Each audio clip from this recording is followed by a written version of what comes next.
तो आज हम देखेंगे कि आर्मेचर रिएक्शन क्या होता है और आर्मेचर रिएक्शन से होने वाले ड्रॉप्स क्या हैं।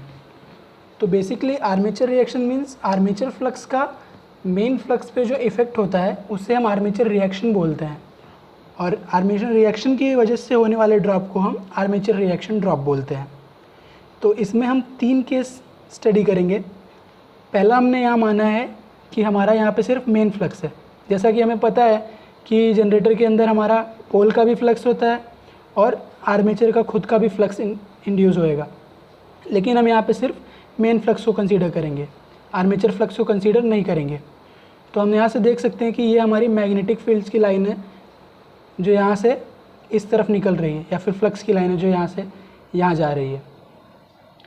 हमने यहाँ कंसीडर किया है कि जो हमारा IA 0 है, IA 0 है मीन्स फ्लक्स जो होता है हमारा वो करंट के प्रोपोर्शनल में होता है। तो अगर हमारा आर्मेचर करंट 0 है तो हमारा फ्लक्स भी 0 होगा, तो जिसकी वजह से हमें आर्मेचर का फ्लक्स देखने को नहीं मिलेगा।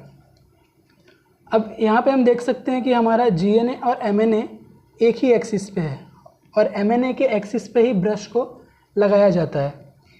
तो GNA का मतलब होता है जियोमेट्रिकल न्यूट्रल एक्सिस और MNA का मतलब होता है मैग्नेटिक न्यूट्रल एक्सिस। तो हमारे MNA के एक्सिस के ऊपर ही हमारे जो ब्रशेज़ हैं हम उसको रखते हैं। आप यहाँ देख सकते हैं कि ये हमारे ब्रशेज़ हैं, 2 ब्रशेज़ जो हमने MNA के एक्सिस पे ही रखे हैं। अब हम देखते हैं कि केस 2 में हम क्या करेंगे कि सिर्फ आर्मेचर के फ्लक्स को कंसीडर करेंगे। यहाँ हमने मेन फ्लक्स को कंसीडर किया, अब केस 2 में हम आर्मेचर फ्लक्स को कंसीडर करेंगे। तो यहाँ हम देख सकते हैं कि ये हमारा आर्मेचर है जिसके अंदर हमने कंडक्टर्स रखे हुए हैं। एक साइड के कंडक्टर में जो करंट की डायरेक्शन है वो इनसाइड है और दूसरे साइड में जो करंट की डायरेक्शन है वो आउटसाइड है। तो इनसाइड वाले करंट को हमने क्रॉस से दिखाया है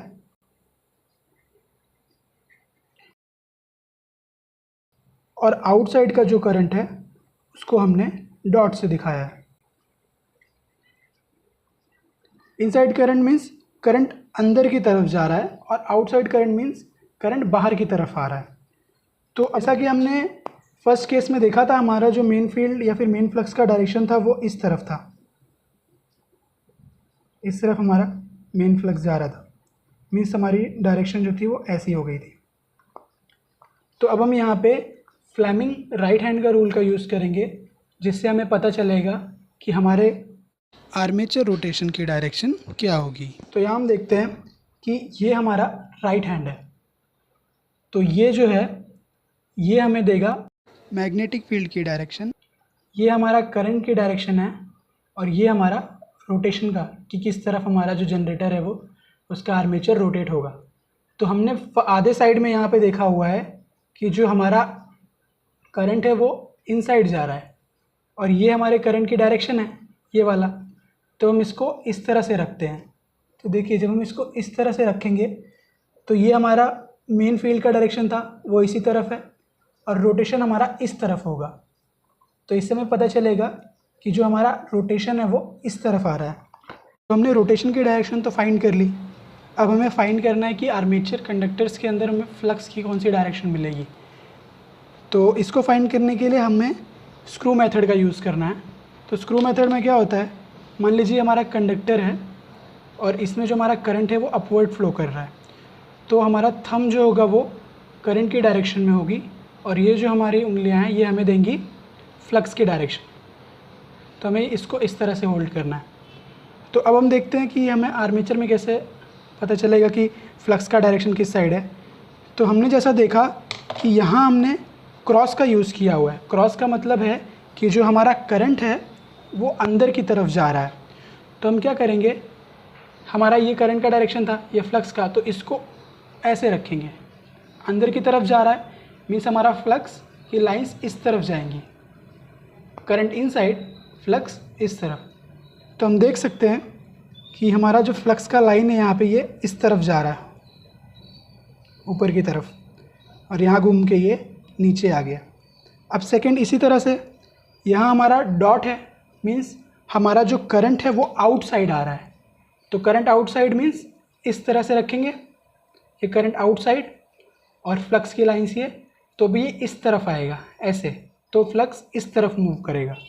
तो हम देख सकते हैं यहाँ पे ये इस तरफ ऐसे मूव करेगा।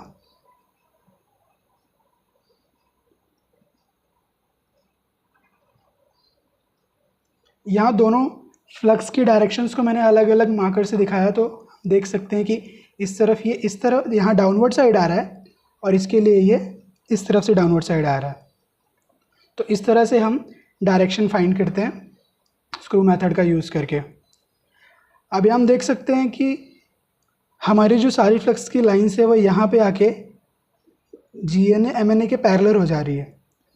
FA नीचे पूरा डाउनवर्ड मिलेगा। तो हम केस 3 देखते हैं कि जिसमें हम दोनों को साथ में कंसीडर करेंगे, मींस मेन फ्लक्स और आर्मेचर फ्लक्स दोनों साथ में कंसीडर होगा। तो अब देखते हैं कि उसमें क्या इफेक्ट पड़ेगा। तो अब केस 3 में देख सकते हैं कि हमने मेन फ्लक्स और आर्मेचर फ्लक्स दोनों को कंसीडर किया हुआ है। तो हम देखते हैं कि इसमें क्या होगा जब दोनों फ्लक्स साथ में कंसीडर होंगे। तो हमने रोटेशन की डायरेक्शन फाइंड की थी कि वो इस तरफ है और हमारा जो मेन फ्लक्स का डायरेक्शन है वो इस तरफ है, मेन फील्ड का डायरेक्शन वो इस तरफ जा रहा है। और अभी अभी हमने आर्मेचर में दोनों तरह के करंट के लिए हमने डायरेक्शन फाइंड की है। तो इस तरफ हमारा डायरेक्शन ऐसा था, अपवर्ड जा रहा था, और इस तरफ हमारा डायरेक्शन इस साइड से आ रहा था। मीन्स दोनों इस GNA MNA की लाइन के पैरेलल हो जाते थे, जैसा यहाँ हमने दिखाया हुआ है। तो हम यहाँ देख सकते हैं कि जब हमारा फ्लक्स का लाइन इस तरफ है और हमारा मेन फ्लक्स का जो डायरेक्शन है वो भी इस तरफ है, मीन्स मेन फ्लक्स और आर्मेचर फ्लक्स एक सी डायरेक्शन में है, तो यहाँ पे जो रिजल्टेंट फ्लक्स मिलेगा वो हायर मिलेगा। मीन्स यहाँ जो हमारा रिजल्टेंट फ्लक्स होगा वो हायर होगा। देन अगेन जब हम यहाँ पहुँचेंगे तो हम देख सकते हैं कि ये इस तरफ से आ रहा है, मीन्स ये इसको इस डायरेक्शन में जा रहा है और ये इस डायरेक्शन में जा रहा है। तो अब इस टाइम पे क्या होगा कि जो हमारा फाई होगा वो मीन्स फ्लक्स जो है वो डिक्रीज़ हो जाएगा। सेम अब यहाँ देखते हैं कि यहाँ देखें तो फ्लक्स, मेन फ्लक्स का डायरेक्शन या फिर मेन फील्ड का डायरेक्शन ऐसा है और यहाँ से ये इस तरफ आ रहा है। ये देखिए ये यहाँ से इस तरफ आ रहा है, मीन्स ये इसको, ये इधर जा रहा है, ये इधर जा रहा है, एक दूसरे को अपोज कर रहे हैं। तो यहाँ ये डिक्रीज़ कर देंगे रिजल्टेंट में फील्ड को। सेम अब इस तरफ यहाँ देखते हैं तो यहाँ से घूम के जब इधर पहुँचेगा तो इसकी डायरेक्शन भी ये है और हमारा मेन फील्ड की डायरेक्शन भी ये है। तो इसमें क्या होगा कि हमारा फ्लक्स जो है वो या मेन फील्ड जो है वो इंक्रीज़ हो जाएगा। तो बेसिकली हम क्या बोल सकते हैं कि नॉर्थ पोल के लिए जो हमारा अपर पोल टिप है, नॉर्थ पोल में जो हमारा अपर पोल टिप है वहाँ पे हमारा फ्लक्स इंक्रीज़ होगा, और साउथ पोल में जो हमारा अपर पोल टिप है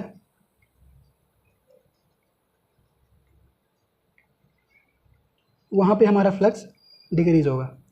सेम इसी तरह से नॉर्थ पोल में जो हमारा लोअर पोल टिप है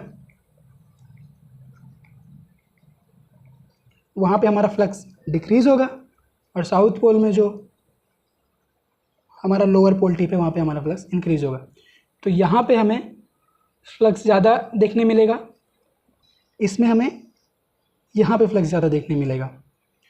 तो अब इसकी वजह से क्या होता है कि जो हमारा GNA और MNA पहले एक ही एक्सिस पे था अब वो शिफ्ट हो जाएगा। मीन्स GNA तो वहीं रहेगा बट हमारा MNA जो है वो शिफ्ट हो जाएगा। तो नीचे डायग्राम में हम देख सकते हैं कि जब हमारा MNA शिफ्ट होगा तो वो कुछ इस तरह से होगा। मीन्स पहले ये दोनों एक ही लाइन पे थे, अब MNA शिफ्ट होके इधर आ गया है, तो ये कुछ इस तरह से दिखेगा। और जो हमारी मेन फील्ड है उसमें जो हमारी फील्ड की डायरेक्शन है वो थोड़ी सी इस तरह से हो जाएगी, थोड़ा ऐसे नीचे की तरफ आ जाएगी। तो जैसा कि हमने देखा था कि यहाँ हमारा अपर टिप पे इस तरफ फ्लक्स ज़्यादा था और यहाँ ये इस तरफ ज़्यादा था, मतलब यहाँ सपोर्ट कर रहा था और यहाँ सपोर्ट कर रहा था। तो इसकी वजह से यहाँ हमें कम देखने मिलेगा और यहाँ हमें कम देखने मिलेगा। तो जब पहले हमने देखा कि जब हमारा मेन फ्लक्स का डायरेक्शन ऐसा था और आर्मेचर फ्लक्स का डायरेक्शन ऐसा था, फील्ड का डायरेक्शन ऐसा था, तो रिजल्टेंट फील्ड हमें ऐसा मिला। बट अब क्या हुआ कि हमारा MNA जो है वो यहाँ शिफ्ट हो गया। तो इस कंडीशन में हम देख सकते हैं कि यहाँ पे मेन फील्ड का डायरेक्शन तो वैसा का वैसा ही है, आर्मेचर फील्ड का डायरेक्शन भी वैसा है, लेकिन GNA और MNA जो पहले एक लाइन पे थे अब वो शिफ्ट हो गया है। मीन्स देखिए GNA यहाँ पे है और MNA हमारा थोड़ा सा शिफ्ट हो गया है। अब देखते हैं कि हमारा मेन फील्ड जो है वो हमें कैसा देखने मिलेगा। जैसा मैंने आपको बताया कि थोड़ा डिक्रीज़ हो जाएगा, इसी को मैं आपको दूसरे डायग्राम में दिखाने की कोशिश करता हूँ तो क्लियर समझ आएगा। सो अब यहाँ देखिए कि जब हमने दोनों कंसिडर किया तो हमारा जो मेन फील्ड था वो देखिए थोड़ा सा नीचे की तरफ आ गया। तो यहाँ पे हमें जो रिजल्टेंट फ्लक्स की वैल्यू है वो कम मिलेगी इन दोनों पोल पे। तो जैसा कि हमने पीछे देखा था कि GNA के पैरेलल में हमारी दोनों फ्लक्स की लाइन एक टाइम पे आ जाती थी। तो यहाँ देखिए ये इसके पैरेलल में है और यहाँ इस तरफ डायरेक्शन है और यहाँ इस तरफ पैरेलल में, और डायरेक्शन जो है वो ऊपर की तरफ हो जाएगी ऐसी। सो अब ये जो डायरेक्शन है फ्लक्स की, हम देख सकते हैं कि ये मेन फील्ड को 90 डिग्री पे कट कर रही है। मीन्स हमारा मेन फील्ड का जो डायरेक्शन है वो इस तरफ है और हमारा आर्मेचर का जो फ्लक्स का डायरेक्शन है वो इस तरफ है। तो हमें रिजल्टेंट इधर मिलता था। तो इस जो इफेक्ट है इसको हम बोलते हैं क्रॉस मैग्नेटाइजिंग इफेक्ट। मीन्स ये एक दूसरे को 90 डिग्री पे क्रॉस कर रहे हैं और जिन कंडक्टर्स की वजह से ये इफेक्ट जनरेट होता है उसको हम क्रॉस मैग्नेटाइजिंग कंडक्टर्स बोलते हैं। तो यहाँ ये इफेक्ट इन 3 कंडक्टर से जनरेट हो रहा है। तो ये 3 कंडक्टर हमारे क्रॉस मैग्नेटाइजिंग कंडक्टर हैं और ऊपर के जो हमारे ये कंडक्टर बचे हैं ये हमारे मेन फील्ड को डीमैग्नेटाइज करने का काम करते हैं। मीन्स जैसे हमने ऊपर देखा कि यहाँ देखिए थोड़ा रिड्यूस हो जाता है, तो जब ये जो कंडक्टर क्या करते हैं हमारे मेन फील्ड को थोड़ा रिड्यूस करने का काम करते हैं। तो ऐसे जो इफेक्ट होता है उसको हम बोलते हैं डीमैग्नेटाइजिंग इफेक्ट। और ये जो कंडक्टर्स है जिनकी वजह से ये इफेक्ट जनरेट होता है इसको हम बोलते हैं डीमैग्नेटाइजिंग कंडक्टर्स। अगर इसके बाद भी आपको कोई डाउट रहता है तो आप मुझे कमेंट सेक्शन में जाके पूछ सकते हैं।